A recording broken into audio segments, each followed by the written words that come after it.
రైతు సోదరులకు నమస్కారం. మీరు చూస్తుంది రవి రైతుబడి యూట్యూబ్ ఛానల్. ప్రస్తుత వాతావరణంలో రైతులు ముందుగా వానలు పడడం వల్ల చాలా వరకు విత్తనాలు అయితే కొనుగోలు చేస్తున్నారు. ప్రతి ఒక్క రైతు కూడా గమనించాల్సిన విషయం ఇది. ముందుగా మనం ఎక్కడ పడితే అక్కడ విత్తనాలు తీసుకోకుండా వ్యవసాయ శాఖ ద్వారా గుర్తింపు పొందిన షాపుల దగ్గరనే విత్తనాలు కొనుగోలు చేయాలి. మరియు విత్తనాలు కొనుగోలు చేసిన తర్వాత తప్పనిసరిగా షాపు యాజమాన్యం దగ్గర తప్పనిసరిగా బిల్లు తీసుకోవాలి.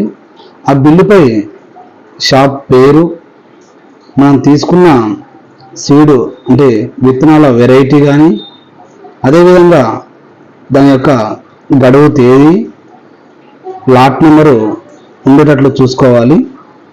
ఇలా చేసినట్లయితే మనకు ముందు జరిగే ఏదైనా విషయం సంభవించినట్లయితే మనం తిరిగి వాళ్ళని అడిగేటువంటి రైట్స్ మనకైతే అధికారం అయితే ఉంటుంది. జై జవాన్, జై కిసాన్.